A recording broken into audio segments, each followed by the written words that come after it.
오늘 수요일 밤에 주의 은혜를 사모해서 나오신 여러분 모두에게 하나님께서 당신의 놀라운 능력을 베풀어 주셔서 여러분의 삶의 궁핍함이 풍부함으로 바뀌어지게 되기를 주의 이름으로 축복합니다. 지난주에는 우리 예수님께서 모든 병자들을 다 고쳐주시는 이야기를 통해서 실현된 하나님의 나라에 대해서 말씀드렸죠. 실현된 하나님 나라라는 것은 주인이 예수님이라는 사실에 대한 것과 죄로 인한 모든 저주가 예수님 때문에 떠난다는 사실과 그것 때문에 하나님이 영광 받으시는 나라가 바로 하나님의 나라가 실제로 이루어진 곳이다, 이렇게 말씀드렸습니다. 그래서 우리가 진짜 하나님 나라를 믿으며 살면 예수님을 주인으로 모시고 살고 그분 때문에 나의 모든 저주가 다 떠나가게 되고 또 내 삶을 통해서 하나님이 영광 받으실 줄로 믿습니다. 오늘 읽어드린 이 성경 본문은 오병이어와 비슷하지만 칠병이어라고 말하죠. 왜 차이가 뭔가 하면 떡이 5개냐 7개냐 그 차이인 거예요. 그래서 이 칠병이어의 기적이다 이렇게 이야기하는데, 오병이어의 이야기는 여러분이 잘 아시는 거고요, 칠병이어는 우리가 잘 모르는 부분 중에 한 부분이기도 합니다. 그런데 이 칠병이어를 이제 말씀하실 때의 그 의도와 목적이 있습니다. 그게 뭔가 하면 하나님 나라의 능력은 변하지 않는다. 오병이어도 가능하다면 칠병이어도 가능하다. 하나님 나라는 능력이 변함이 없다는 거죠. 그죠? 하나님이 변함없기 때문입니다. 뿐만 아니라 하나님 나라는 지금 굶어 죽어가는 기진한 그들에게 풍성함을 제공하는 나라입니다. 오늘 성경 본문에 보면 배가 부르게 넉넉하게 먹고 남았다 이렇게 말하지 않습니까?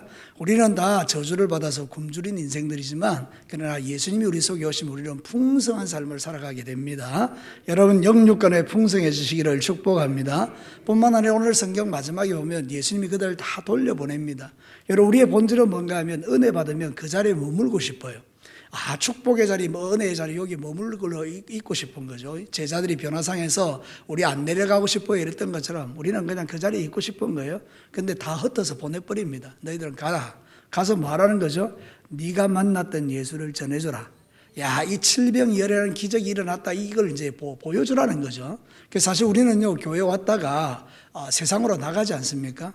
늘 교회에 우리가 머물러 있는 건 아니고 그 세상에 왜 보내느냐, 가서 바로 복음 전하라고 그렇게 보내는 것 아니겠습니까? 오늘 우리 안 집사님 기도한 것처럼 하나님의 최대 관심사 영혼 구원을 위해서 우리를 돌려보내는 거거든요. 그래서 여러분 오늘도 수요일에 은혜 받고 또 일주일 동안 나가셔서 3일 동안 열심히 전도하시기를 축복합니다. 근데 제가 이 말씀을 준비하면서 눈에 들어온 게 뭔가 하면 이 제자들의 불신앙인 거예요. 그래서 하나님께서 저를 통해서 우리에게 주시는 메시지가 뭔가 하면 저부터 하나님 앞에 좀 깨뜨려야 될 게 있는데 그게 불신앙이라는 거죠. 왜 이런 말씀을 준비하게 됐는가 하면 오늘 성경 본문에 보면 이 제자들의 대답이 이게 가관이다 이 말이죠. 여러분 성경 본문에 한번 보시기 바랍니다. 예수님께서 이 사람들을 굶겨서 못 보내겠다 이렇게 이야기하니까 33절에 제자들이 이렇게 말합니다. 다 같이 한번 읽어볼까요? 제자들이 이르되 광야에 있어 우리가 어디서 이런 무리가 배부를 만큼 떡을 얻으리까? 이 말이 맞는 말입니까? 틀린 말입니까? 맞기도 하고 틀리기도 하죠. 맞다는 말은 뭔가 하면 자신들에게 능력이 없는 게 맞죠. 그런데 어떻게 그걸 다 먹이겠습니까? 근데 틀린 거는 뭡니까? 이들이 이미 오병이어의 기적을 맛본 사람들 아닙니까? 그럼 이거 염려해도 됩니까? 안 해도 됩니까? 할 필요가 없는 거예요. 이런 말 해야 됩니까? 안 해야 됩니까? 하지 말아야 된다 이 말이죠. 근데 왜 이런 말을 하는 거죠? 제자들이 지금 불신앙인 거예요. 그래서 가만히 생각하면 우리 모습이 똑같은 거죠. 우리가 은혜도 많이 받고 아는 것도 많고 우리는 체험한 것도 많고 하나님이 살아계시는 것도 믿고 우리는 모든 삶에 있어서 우리 하나님이 우리와 함께하는 걸 믿습니다. 그런데 실질적으로 문제가 딱 생기면 어떻게 됩니까? 마치 하나님이 없는 것처럼 말하고 행동하지 않습니까? 그죠? 우리가 감당할 수 있는 수준의 일을 만나면 내가 그냥 어쨌든지 버텨내는데 내가 감당할 수 없는 수준의 말들, 삶들을 만나게 되면 적시로 내 믿음의 한계가 드러나는 게 바로 우리 불신앙이라는 거죠. 오늘 이 성경 본문을 통해서 우리는 제자들을 보면서 하나님께서 우리에게 원하는 것은 좀 이런 불신앙을 좀 깨뜨리며 살아야 되지 않겠는가 하는 것을 저를 통해서 여러분에게 말씀하는 거죠. 자, 우리의 불신앙을 어떻게 깨뜨릴 수 있습니까? 첫 번째는 이런 것입니다. 자, 다 같이 한번 읽어볼까요? 우리가 바라보는 시선의 방향을 교정해야 된다. 지금 제자들이 뭘 보고 있는 겁니까? 예수님을 보는 것이 아니고 바로 이 현장을 보는 것입니다. 거기 모여있는 이 4,000명이 넘는 사람들, 쫄쫄 굶주리고 있는 4,000명이 넘는 사람들과 또 자기 자신을 보는 겁니다. 우리가 무슨 능력이 있어서 이 애들을 먹일 거냐? 이게 시선이 잘못됐다는 이야기예요. 시선이 지금 어디로 가 있는 겁니까? 안 되는 환경 속으로 가 있는 겁니다. 나를 보니 안 되고 그 환경을 보니 안 되고. 근데 사실은 그들이 뭘 봐야 됩니까? 예수님을 봐야 되는 겁니다. 왜 예수님을 봐야 됩니까? 예수님은 모든 능력이 있는 하나님이시니까. 만약에 이들이 이 시선을 갖다가 주님께로 딱 고정했다 그러면 예수님께서 야 얘들이 굶주렸다 어떻게 해야 되겠냐 이러면 빨리 자리를 만들어야 됩니다. 여러분 다 자리에 앉으십시오. 우리 예수님께서 지금 놀라운 일을 행하실 겁니다. 여러분 걱정하지 마세요. 두려워하지 마세요. 지금부터 주님께서 여러분들에게 먹을 것을 주실 겁니다. 지난번에 오병이어 기적 보셨죠? 오늘 여러분이 그 현장의 목격자가 될 겁니다. 다 앉으세요. 그러면서 제자들이 착착착착 앉히고 질서 있게 순서대로 이게 바로 원하는 거 아닙니까? 그죠? 근데 지금 제자들은 그렇지 않다는 거예요. 어디 가서 이걸 먹일 겁니까? 하고 지금 자신들의 불신앙을 지금 드러내는 것이죠. 이유가 간단합니다. 시선이 잘못됐기 때문입니다. 사랑하는 성도 여러분, 저와 여러분의 시선이 어디를 고정해 있습니까? 우리가 가만히 생각해 보면 내 시선이 안 되는 쪽으로만 고정되어 있으면 하나님의 역사를 볼 수 없는 겁니다. 7병이든지 5병이든지 그러나 우리의 이 시선이 교정되면 우리의 살아가는 모든 삶의 환경이 다 기적의 현장이 될 줄로 믿습니다. 이게 축복인 거예요. 그래서 여러분의 시선이 바뀌기를 주의 이름으로 축복합니다. 사도행전 14장 9절과 10절에 보면 루스드라에 지체장애인이 있었는데 바울이 탁 하나님 말씀 선포하면서 예수님은 우리의 모든 저주를 다 떠나가겠습니다 막 이렇게 하면서 여러분이 주 예수를 믿으면 구원받는다는데 눈이 동그랗게 뜨고 막 쳐다보는 거예요. 과연 나에게도 그런 일이 일어날 거야? 그때 이 이야기를 하는 거예요. 바울이 말하는 것을 듣거늘 바울이 주목하여 그에게 뭐가 있었다고요? 구원받으려는 믿음이 그에게 있는 것을 봤다는 거예요. 그래서 큰 소리로 이르되 네 발로 일어서라 그랬더니 그 사람이 일어나 걷었다는 거예요. 여러분 이 루스드라의 지체장애인은 뭘 본 겁니까? 하나님의 말씀 속에 계신 예수님을 본 겁니다. 맞다. 그분이면 나의 이 장애를 고칠 수 있다. 이 믿음을 가진 겁니다. 오늘 여러분 말씀 들을 때에 여러분의 마음속에 믿음이 일어나기를 축복합니다. 여러분의 인생에 묶이고 매인 것들을 풀어주시는 주님을 바라볼 수 있는 믿음이 다시 일어나게 되기를 축복합니다. 이게 우리가 가지고 있는 축복 아닙니까? 어떤 상황 속에서도 넘어지고 자빠지긴 하지만 다시 한번 눈 들어 주님 바라보면 영육 간의 회복의 은총을 누리는 이게 우리가 누리는 축복이거든요. 오늘 이 시간은 여러분들이 습관을 쫓아 수요 기도에 오신 것이 아니라 여러분의 시각을 주님께로 교정하기 위하여 이 자리에 나온 줄로 믿습니다. 여러분의 시선이 하나님께로 다 향하여질 때 참 놀라운 일들이 우리에게 일어나는 거예요. 간증거리들이 나타나는 거예요. 오늘 이 성경 본문에서 이 제자들이 그랬으면 얼마나 좋았을까요? 예수님께서 그런 말 한 번 할 때 이 사람들이 지금 사흘 동안 못 먹었다. 어떻게 해야 될까? 뭘 걱정하십니까 예수님? 당신에게 능력이 있는 거 우리 압니다. 제가 이제 사람들을 앉히겠습니다. 질서정연하게 앉히겠습니다. 그런 믿음을 보였다 그러면 참 놀랐겠죠. 오늘 이 시대에 하나님께서 저와 여러분에게 원하는 믿음의 고백은 뭘까요? 주님 내게는 능력이 없지만 당신에게는 능력이 있습니다. 제가 지금 강대상에서 어머니 기도에 나오신 분들 그 긴급 기도 제목을 계속 새벽마다 이렇게 리바이벌하고 반복하거든요. 그 내용 안에는 정말 하나님의 도움이 필요한 기도 제목이 참 많아요. 저는 생각할 때 그것이 바로 하나님께서 우리에게 그 기도를 응답해 주실 줄로 믿어요. 이 사랑하는 성도 여러분, 우리가 그런 믿음으로 주님 앞에 나아가는 거죠. 여러분의 기도에 믿음을 실게 되기를 축복합니다. 우리의 시선이 항상 하나님께 교정되는 거 이게 축복입니다. 역대하 20장 12절과 13절에 보면 여호사밧이 그 연합군들이 쳐들어올 때에 이렇게 고백합니다. 우리 하나님이여 그들을 징벌하지 아니하시나이까. 우리를 치러 오는 이 큰 무리를 우리가 대적할 능력이 없습니다. 어떻게 할 줄도 모르겠습니다. 오직 누구만 바라본대요? 주만 바라보나이다 하고 유다 모든 사람들이 그들의 아내와 자녀들 어린이와 더불어 여호와 앞에 섰더라. 주만 바라봅니다 이러면서 누구 앞에 섰더라고요? 여호와 앞에 섰더라. 여러분도 지금 똑같은 거예요. 지금 여러분 누구 앞에서 예배드립니까? 여호와 앞에. 주만 바라봅니다. 여기서 모든 묶임과 매임이 풀어지는 겁니다. 신앙의 원리는 간단합니다. 내 시선을 어디에 두는가에 따라서 인생이 달라지는 겁니다. 시선을 자꾸 사람에게 두고 안 되는 것에 두고 그럼 낙심이 찾아옵니다. 그럴 때마다 눈을 들어 하늘을 쳐다보면 하나님이 주시는 믿음이 생깁니다. 그럼 그 믿음으로 우리는 사는 겁니다. 때로는 우리 인간이기 때문에 한치 앞을 내다볼 수 없어서 지금 당장 내 눈앞에 있는 것 때문에 우리가 씨름할 때 참 많거든요. 여러분의 고민과 고통과 괴로움을 저도 압니다. 왜냐하면 저도 지금도 그런 고통을 갖고 살아가겠지만 과거에 진짜 엄청난 고통을 겪었을 때도 여러분 그때도 하나님께서 나와 함께 하시고 계시다는 것을 우리가 믿기 때문에 그 믿음으로 살아온 거예요. 사실은 내게 믿음이 없었으면 어떻게 됐을까요? 여러분에게 믿음이 없었으면 어떻게 됐을까요? 너무 감사하죠. 내게 믿음이 있는 게. 더 정확하게 말합니다. 하나님이 나에게 믿음 주신 것을 감사합니다. 특별히 어려움을 이겨낼 수 있는 믿음 주신 게 너무 감사한 거예요. 더더욱 정확하게 말하면 힘들고 어려운 상황에 시선을 주님께 들 수 있는 믿음을 남겨주신 게 감사한 거예요. 여러분, 우리의 믿음을 시선에 두면 우리는 점점 주님을 닮아갑니다. 그리고 이기는 횟수가 많아집니다. 그리고 그게 내 믿음의 실력과 인격이 됩니다. 그런 사람은 흔들 수가 없습니다. 세상이 감당하지 못하는 하나님의 사람이 되는 것입니다.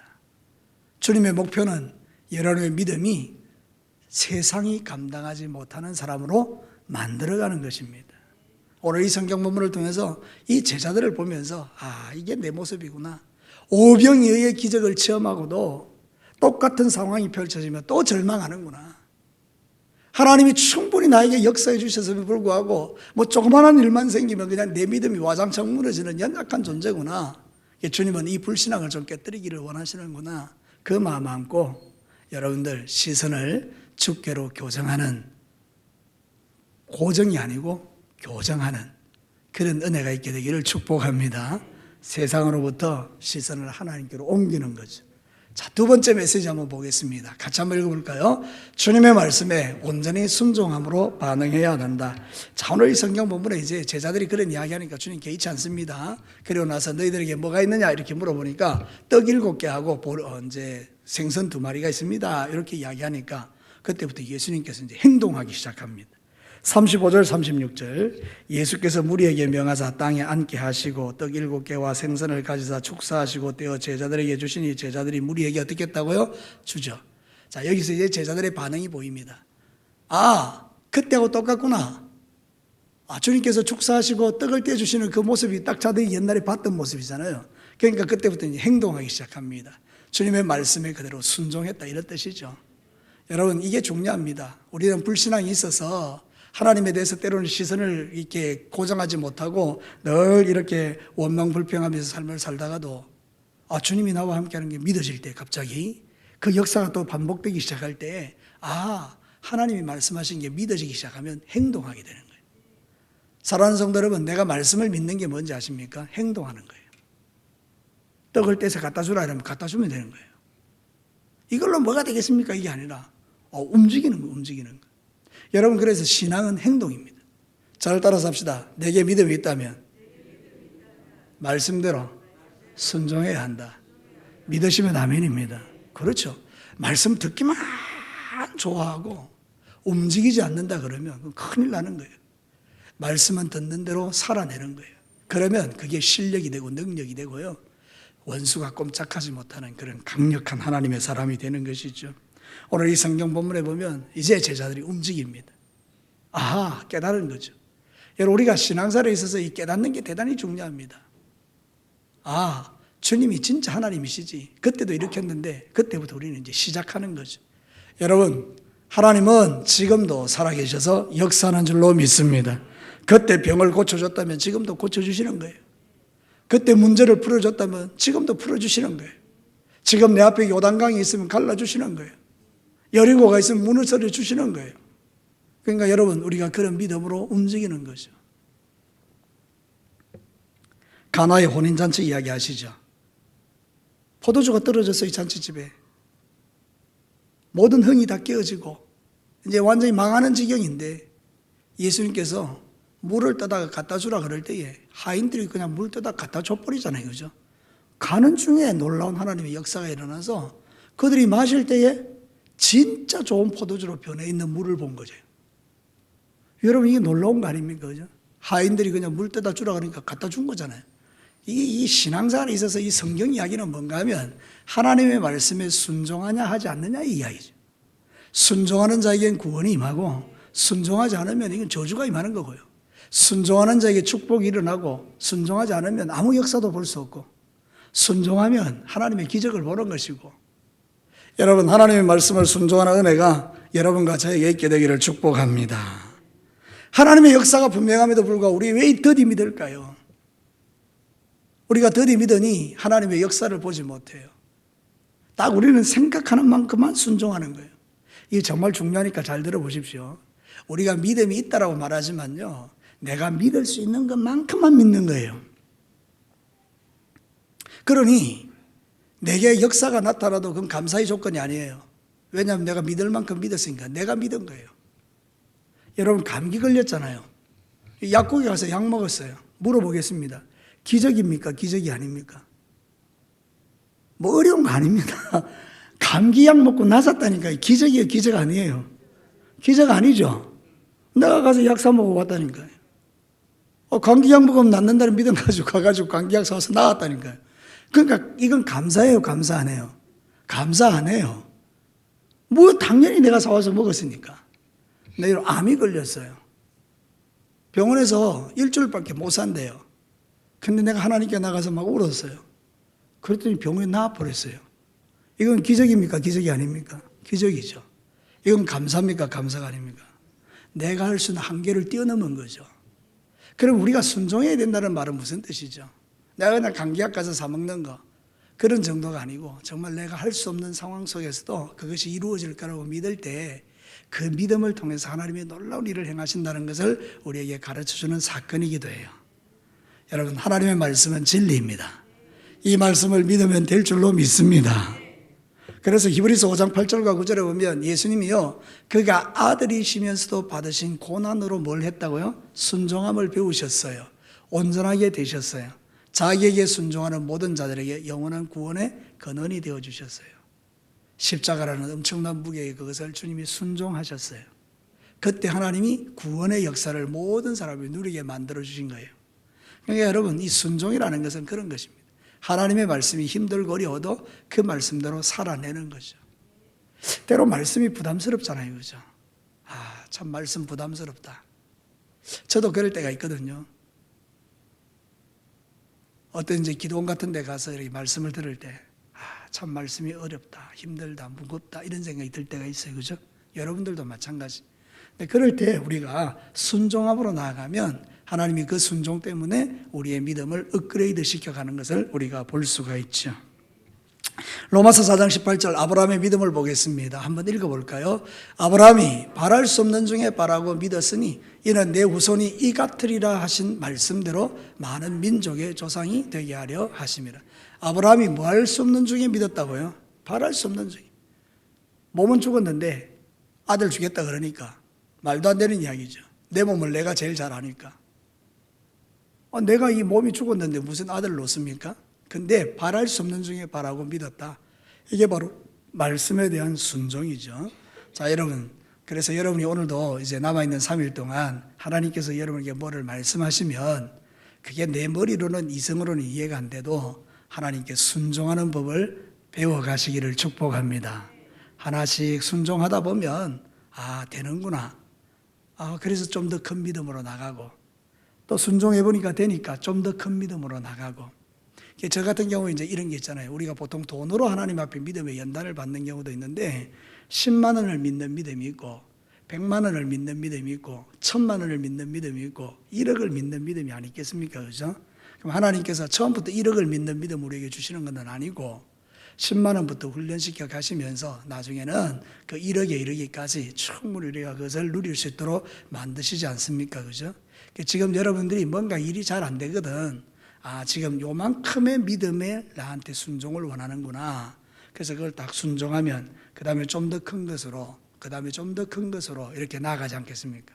여러분 낙심할 건 없어요. 지금 당장 내게 이루어지지 않았다고 낙심하지 말고 여러분들은 그 믿음의 순간순간 하나님 앞에 말씀에 대한 순종으로 하나님 앞에 결단하고 나아가시기를 축복합니다. 오늘 이 성경 본문을 보면 제자들은 능력이 없습니다. 모든 능력은 하나님에게 있습니다. 그 하나님이 말씀하실 때 순종함으로 놀라운 일들이 일어나고 불신한 건 다 깨지는 거예요. 우리가 얼마나 하나님을 안 믿는지 모릅니다. 내가 하나님을 안 믿는 증거는 뭔가 하면 순종을 안 하는 겁니다. 그래서 우리가 하나님의 많은 역사들을 보지 못해요. 기도하자 그러면 기도 안 하죠. 예배에 충실하든 예배에 충실 안 하죠. 또 전도하라 그러면 전도 안 하죠. 이렇게 사랑하라 그러면 사랑 안 하죠. 이게 이제 순종 안 하는 영역들이 나한테 참 많이 있다는 걸 우리가 발견하잖아요. 그죠? 일상적으로. 근데 우리는 또 하나님께 기도할 때 하나님 좀 이것 좀 해결해 주세요. 막 이러잖아요. 그죠? 우리가 이제 이런 신앙생활에서 조금 더 벗어나서 하나씩 순종을 배워서 그 순종을 통해서 하나님이 나에게 주시는 그 큰 기적들이 여러분의 삶 속에서 실제가 되는 은혜를 매일 누리시기를 주의 이름으로 축복합니다. 모든 불신앙을 깨는 비결은 순종입니다. 사르밧 과부가 이제 떡 먹고 기름 발라가지고 자식하고 이제 죽으려고 할 때 엘리야가 와서 그 떡을 빼앗잖아요. 그죠? 나한테 내놔라. 그때 이제 이 사르밧 과부가 중요한 고백을 합니다. 이거 먹고 죽겠지만 당신이 내놓으라 그러니까 하나님의 말씀에 순종해서 내놓습니다. 그때 기적이 일어났죠. 여러분 그렇습니다. 여러분의 인생 가운데 하나님을 신뢰하고 순종하면 죽을 것 같아도 죽지 않습니다. 망할 것 같아도 망하지 않습니다. 내 남편이 절대로 예수 안 믿을 것 같아도 예수를 믿습니다. 여러분의 자식들이 이건 안 될 것 같아도 되는 역사가 일어납니다. 여러분들이 이런 믿음을 가지고 오늘도 신앙사를 해나가시면 승리자로 살아낼 줄로 믿습니다. 마지막 세 번째 보겠습니다. 같이 한번 읽어볼까요? 작은 것이라도 무시하지 않고 내어드림이 필요하다. 작은 것이라도 무시하지 않고 내어드림이 필요하다. 이건 당연한 거죠. 오늘 보면 이거 보리떡 7개, 그 다음에 물고기 2마리가 보잘것없는 건 맞잖아요. 그죠? 그걸로 뭘 할 수 있겠어요? 우리가 볼 때 할 수 없는 것들이지만 1만 5천 명 정도 모여있는 그 무리에게 이게 무슨 그게 도움이 되겠습니까? 근데 그 작은 것이 기적을 만들어내는 것입니다. 저를 따라서 말합시다. 작은 것이 기적을 만든다. 믿으시면 아멘입니다. 우리 예수님이 축사하시는 순간에 그 작은 것이 기적을 일으키기 시작하는 것을 보게 되죠. 시작은 작은 것이지만 나중은 창대하게 된 것입니다. 오늘 성경 본문에서 가장 감동적인 게 뭔가 하면 이거예요. 그 37절에 보면 다 배불리 먹고 남은 조각이 7강주래요. 여기서 제일 좋은 말씀이 뭐예요? 다 배불리 먹고. 그 사흘 동안 굶주렸던 그 사람들이 다 배불리 먹어요.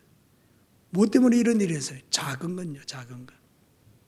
왜 이게 중요하냐? 우리는 자꾸 양과 크기를 재기 때문에 이걸로 되겠나?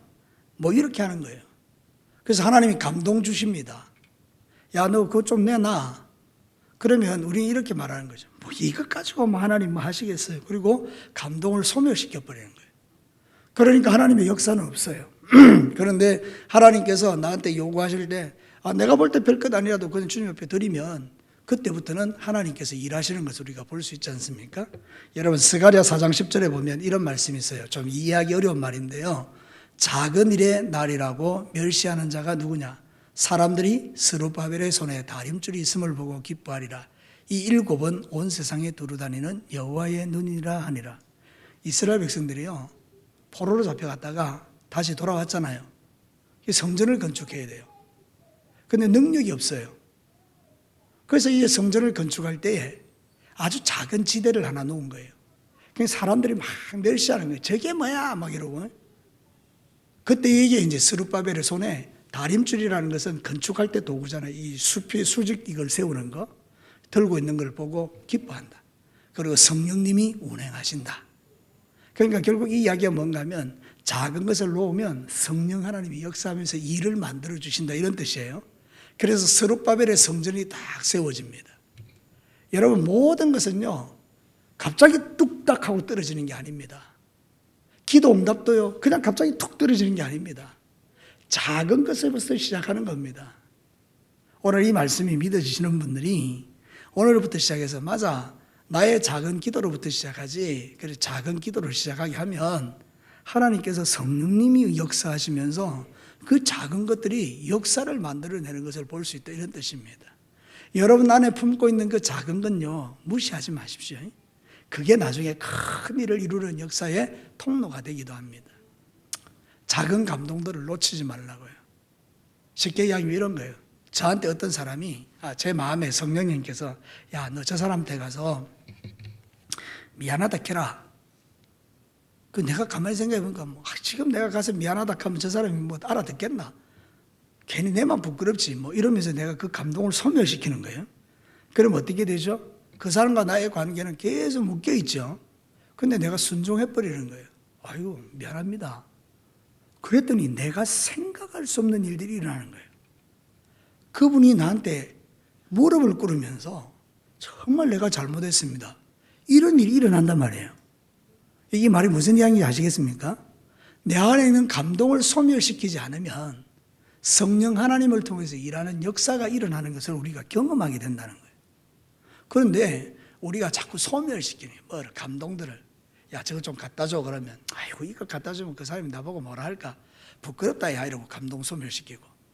저 사람에게 물질을 좀 갖다 줘라. 돈 아까운데. 그리고 또 감동 소멸시키고. 뭐 자꾸 소멸시키다 보면 나중에는 받을 게 없는 거잖아요. 그죠? 근데 작은 거라도 자꾸 주기 시작하는 거예요.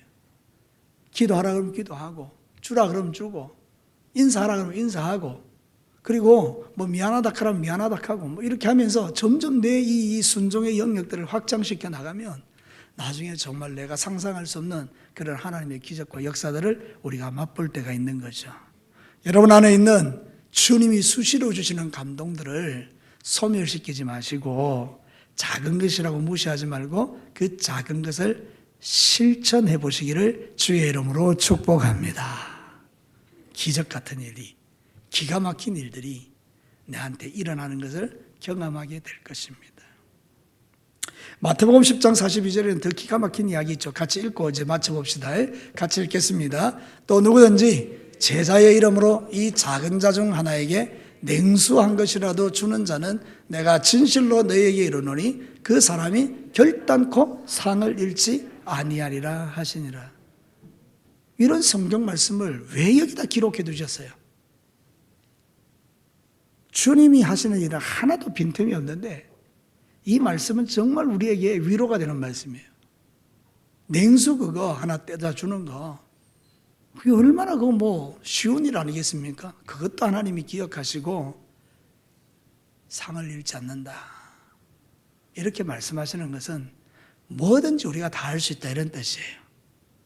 여러분, 뭐든지 다 섬길 수 있습니다. 감동을 소멸시키지 마시고 작은 거라고 무시하지 마시고 그 일을 주님이 주신 감동을 따라 행하시기를 주의 이름으로 축복합니다. 주님의 능력은 뭐 커야 일어나는 게 아니고 그 작은 것 하나하나에서 큰 역사를 만들어내는 것을 볼 수 있습니다. 우리의 불신앙은 작은 것 드리면서 깨어지기 시작하는 겁니다. 이제 말씀을 마치겠습니다. 오늘 이 말씀을 통해서 질병이에게 주시는 말씀은 따로 다 있습니다. 근데 특별히 저에게 이 제자들의 불신앙을 보면서 이런 불신앙이 너에게도 있다 이렇게 말씀하시고 우리에게 있다고 말씀하시는 거죠. 그래서 이걸 깨뜨리는 작업들이 우리에게 필요하다는 거예요. 자, 이 작은 이 불신앙을 깨뜨리는 것 첫 번째는 뭡니까? 시선을 교정하라.